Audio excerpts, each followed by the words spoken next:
Please be seated right there. Okay. And we have to first go on the record, and then we can begin your hearing. Okay. This is a parole hearing for Kayla Montgomery, number 92912. Present today is Chairman Roger Phillips of the New Hampshire Parole Board. Also present today are parole board members Horace Enriquez and Tricia Thompson. Let the record reflect also in attendance today representing Victim Services is Lauren Avery, and representing Victim Services from Attorney General's office is Amy Van Hawken. This is hearing number 1. And we'll begin our questioning with board member Dr. Horace Enriquez. Okay. So, good morning. Good morning. Busy day for you, Yeah. for sure. You were here under the charge of perjury and making false statements, Yes. and we'll come to the details of that in a moment, but why might it be important to tell the truth? Because being honest is the best thing to do, because if you're not, other actions happen, and being able to tell the truth takes a lot of weight off of you, and it's better to tell the truth and be honest so that everything else can come to light. Mhm. So, by not telling the truth to the grand jury investigation, what do you think happened? Or didn't happen? What didn't happen was I didn't tell the truth about where I was during that time, and not being able to cooperate with the detectives. I got all caught up in the situation, and if I just was honest from the beginning, they could have done their job sooner. And what was their job? To find Harmony and know what happened to her, and that's it. So what did you actually tell the jury that was untrue? That I got dropped off at my work, which was Dunkin' Donuts, and at 6 a.m. and Adam brought Harmony to meet her mother, and when he came back to pick me up at 2 p.m. she was not in the car, and that was the lie.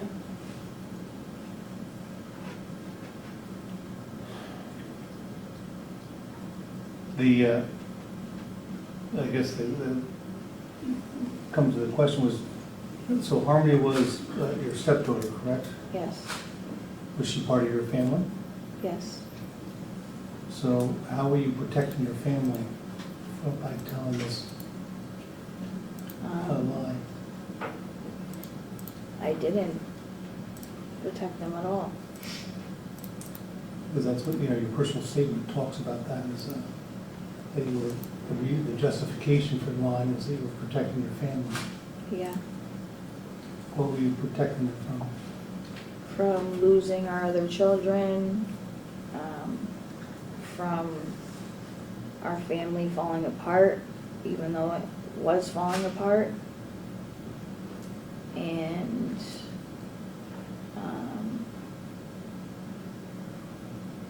not being held accountable for the actions that happen. So you were sort of acknowledging the fact that you did lie, Yes. correct?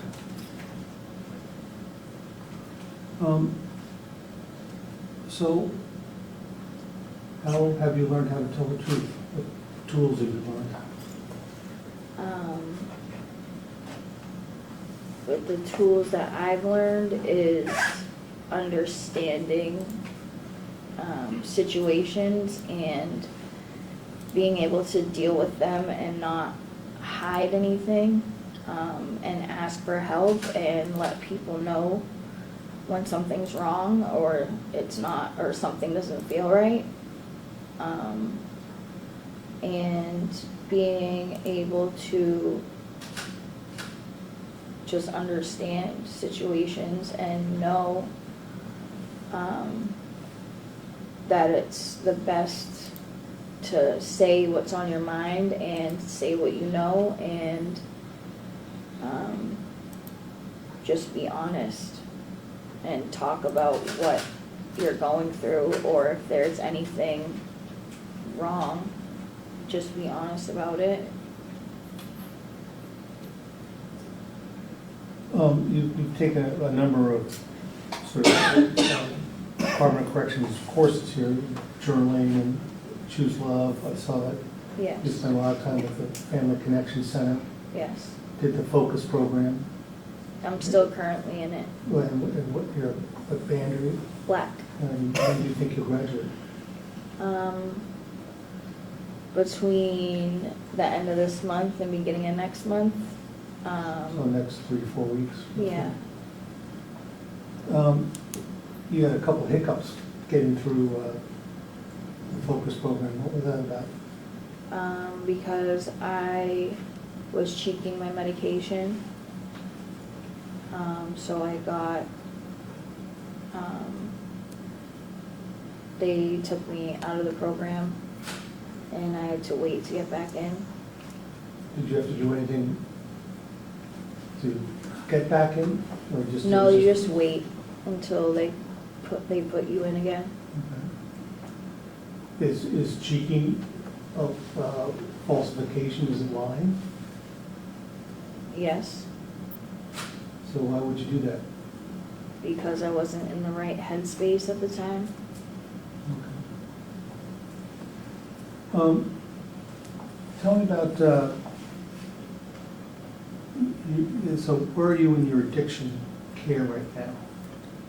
I am on the MAT program with Suboxone, Okay. and having the tools that I am actually taking seriously and working on myself with the Focus program is So a give me a big tool, part. give me a tool that you're using fairly routinely now.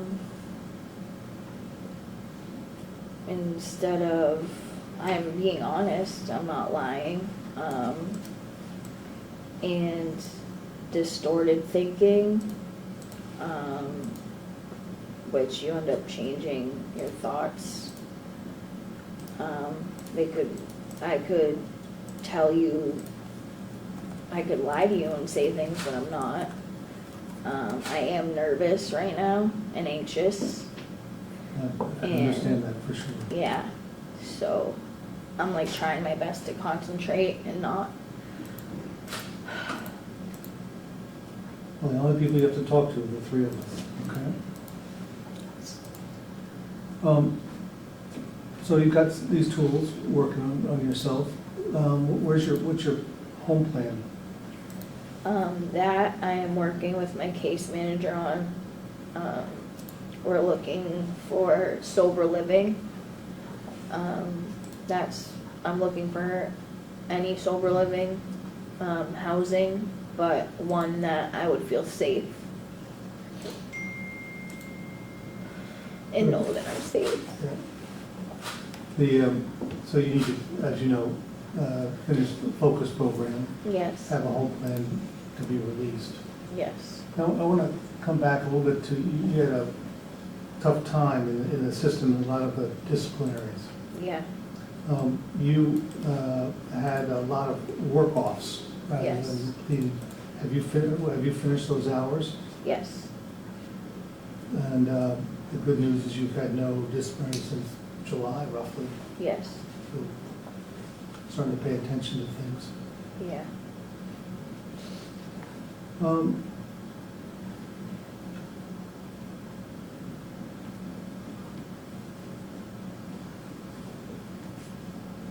Sorry, I just have all these little notes here. So tell me about you, you have 4 other children, correct? Yes. And what's happening with them? My oldest son lives with his father and stepmother and brothers. My 3 youngest, which are also my husband, ex-husband's children, they are living with my mother. They've been with her for the past almost 2.5 years. And I ended up losing my rights to them because of my crime that I am connected to.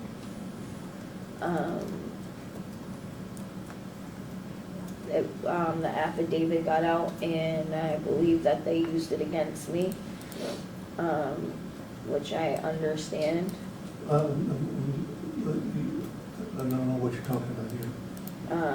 For my kids, so I ended up losing my kids. I lost the rights to my kids. Right. And the affidavit that got out about Harmony, and what it was saying and details that it was saying, I feel and believe that the CASA and the judge in that case, I believe that they were using the affidavit against me. So I lost my rights to my kids. Do you have the ability to get those rights back? I can, yeah. I put an appeal in. Okay. So that's sort of but are you allowed to communicate with your children? I haven't been. I'm not, well, DCYF still has custody of them, but they've been living with my mother. No, I understand that, but are you allowed to communicate with them? I have not talked to them.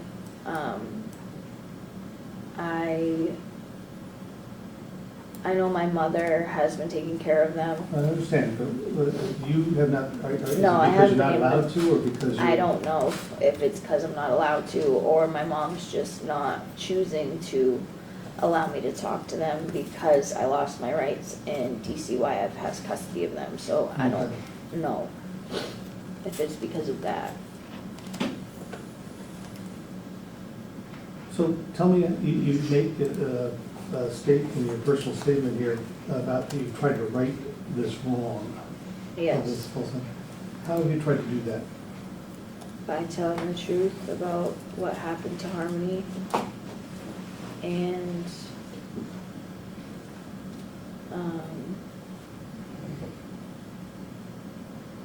being honest and being in compliance with the detectives and the state.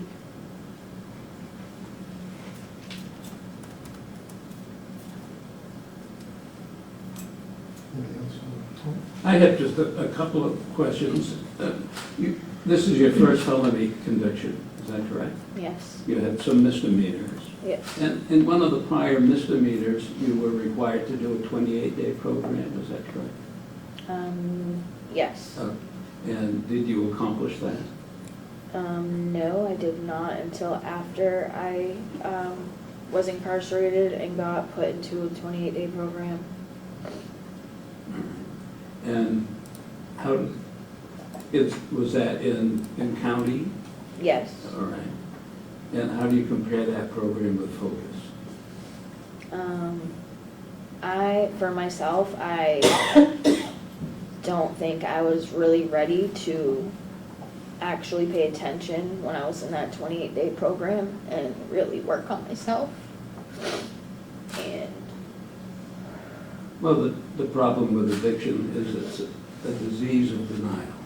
yeah, But people can get clean and sober when they accept the fact, yeah, that they're hooked. yeah, And then, once that acceptance begins, then slowly that denial goes away. yeah. And that's the whole idea of whether it be the 28-day program, and I'm sure of Focus also. Yeah, when I got kicked out of Focus the first time and for taking my medication, I was just, when I got put into the program, I was like, oh, I just have to get this done and I can leave. But after getting kicked out and being put back in the program, I've actually been working on myself. And when you say cheeking, What do you mean by that? Rather than swallowing the medication? Because I just kept it under my tongue and showed them my mouth, and they caught me cheating my medication instead of taking it properly. And why didn't you take it properly? I wasn't in the right headspace, and I just didn't really care at that time. What did you do with them? I ended up having to spit it out. You just spit it out and got rid of it, you didn't share it with anyone, you didn't give it to anybody No, else? the officer took it, Okay. like, yeah. So had you done it prior though and never got caught, or is this the No. only time you did it and got caught? That was the first time, and I did it one other time, and that was like close together. And then I haven't done it since. All right. So I just have a couple. You've been on probation before in the past. Yes, How'd that go? not good, Not very well, right? no, Yeah. So do you understand that probation and parole are pretty similar? yes, Do you understand that the standard conditions are pretty similar? yes, Do you know what the standard conditions are? The gist of them, I'm not gonna ask you to read them verbatim, but do you know one big one I'm looking for? You can't lie. oh, yeah, You can't lie, right? right, It's the same on probation, it's the same on parole, right? Yeah. And it is a technical violation, but with you, right, you can bet they're gonna be looking, right? They're gonna pay Yeah. attention to that technical violation because that's the charge you're here for, right? yeah.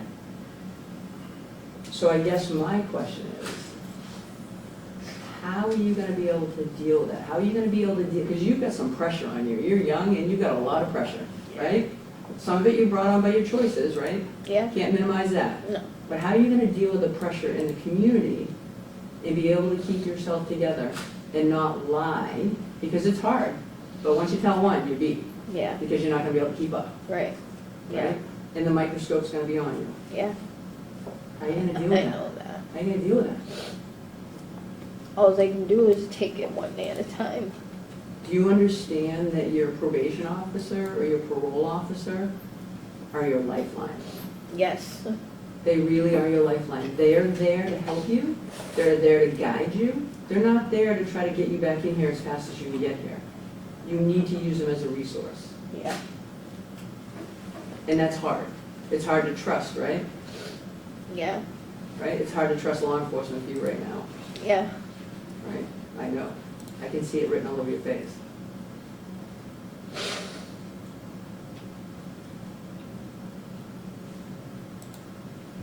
So what do you think the big differences are, the supervision for you with probation and parole? Supervision levels. I feel that parole is higher than probation.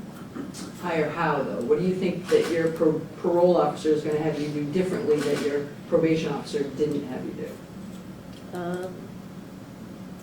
I honestly don't know. Probably have to report more, probably have more drug screens, probably more home visits, Yeah, right? Probably check on programming more, right? A little stricter, right? So, you know, you talked about your children a little bit. yeah, You went through Family Connections. yeah. Never at any point during Family Connections, with all the resources they have, did you want to read a book and record it and send it home to your family for your kids to listen to? Did you ever want to do any of those things that they had? Because I know that that's an I option. have. Okay. I've done the Cliff thing where you get books and you can send them. I have wanted to do the recording, but I don't want to do it and they can't listen to it, or it's just hard right now with the kids. It's hard, but do you think that it will make you feel like you're trying? By doing nothing, right? Because it sounds like you really want a relationship still with your children, but you just don't know if you can go there. Yeah, because it's up to my mother. Yeah. But there's all these options and things that you could have done to try to, at least try to have some sort of relationship. You don't need to know if they get there. You just need to know that you did it. I have been doing stuff. Okay. I've been doing the Cliff thing, I've been making blankets, I've been making pictures. I've been doing a lot of things, Okay. and I'm still in the FCC program. I've still been doing parent support groups, and I did the parenting class and the healthy relationships, and I see Miss V once a week with the support groups. And you talked about that, you know, disciplinary was an issue for you when you first got here. You completed all your extra duty hours. Yes. Okay. What did you do for extra duty hours here? Shoveling. I did most of it was shoveling, ice scooping, cleaning the day room, the windows, the workout room. Just did a lot of cleaning. Do you have a job here? Yes. Okay. So my last question is, what are your goals? What is your 5-year goal from today? If you're granted parole, what is your goal? I don't even, just my recovery is number one. And just keep doing the right thing. That's just what's been in my mind, to be honest. So when you went to school growing up, right, some people say, I want to be a doctor, I want to be a lawyer, I want to be a police officer. What did you want to be? I wanted to be a veterinarian. Still want to be a veterinarian? Yeah. Sounds like a good goal.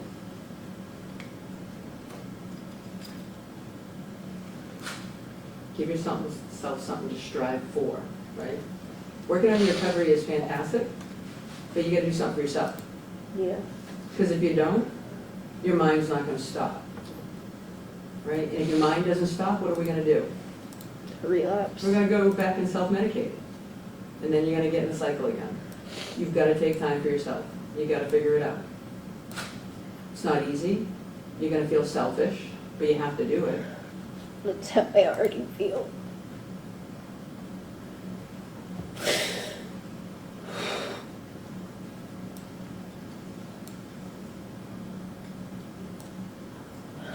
I have this question. You're on the MAT program now, Yes. and in taking that medication, do you have any adverse side effects? No. Okay. Does it help as far as the feeling of compulsion is concerned, the compulsion to use? Yes, I don't have cravings or anything like that, or the urge to want to use. And also, you see behavioral health behind the walls also? Yes. And you take any medication, I don't need to know names of anything, but you take any medication? for that? Yes. The only thing that we're asking that for is, as far as the parole conditions are concerned, if you grant parole, we want to include things like that. Yeah. All right. And your minimum parole date is soon coming up. It's in May of this year, is it not? May 3rd of this year? Yes. All right. And you realize that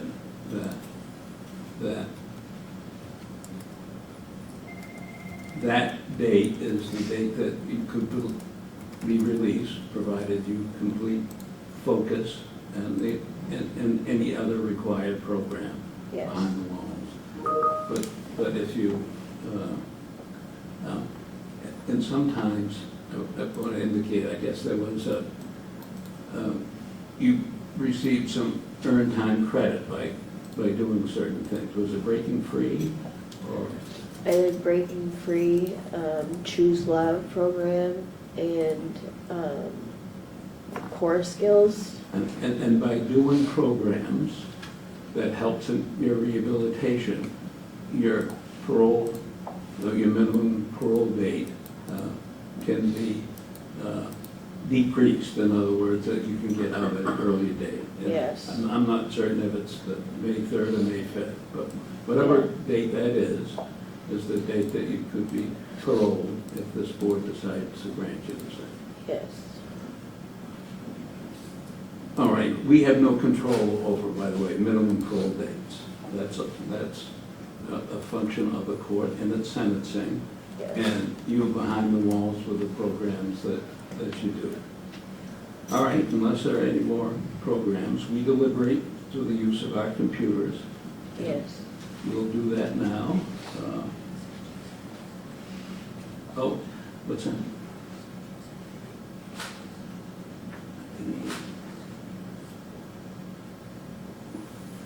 Is there anything else you want to indicate to us?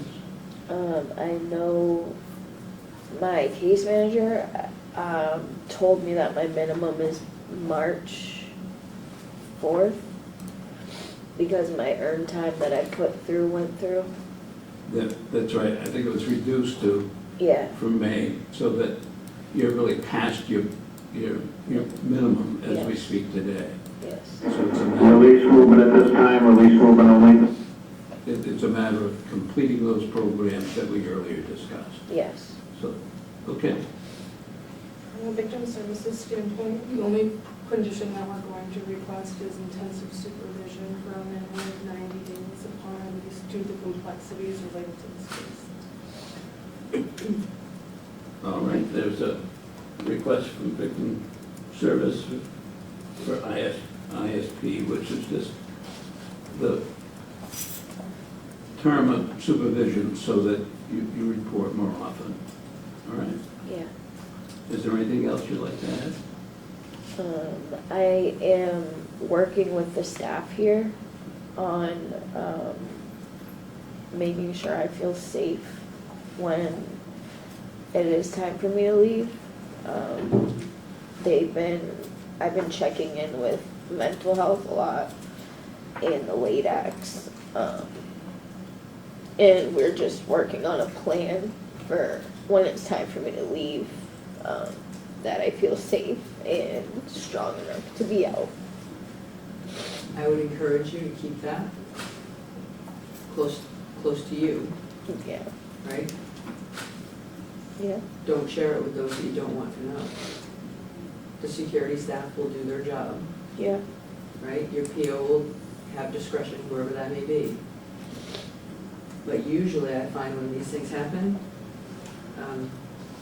clients usually talk too much themselves, and then they get scared because they told one person, then it went too far. Keep it I was close. told that I could say that. Yeah, no, you can say it to us. Yeah. Yes, but I mean, when you decide where you're going, Yeah, with that. everybody here. right? Yeah, that's one thing I'm working on. Do you understand what ISP is? No. So you'll have a curfew, you'll have increased screens, all those things we talked about, the difference, right? Yeah. The difference though is you will come back on just about any violation during that 90 days that happens. Okay. Your parole officer has a lot more leeway on your violations. Much stricter. Yeah. But the important part of that is that you keep your PPO informed, Yeah. and you work closely with him or her. Yeah. All right? Because they don't want you to come back. Their Yeah. success is when you do well in the community. Because our function as a parole board is to release those on parole who will not again commit a crime and will turn out to be good citizens. And that parole supervision is what helps in that goal. Okay. Okay.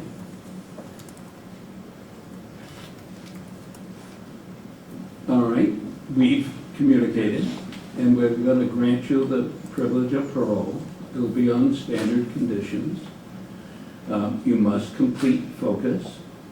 You must comply with your approved home plan.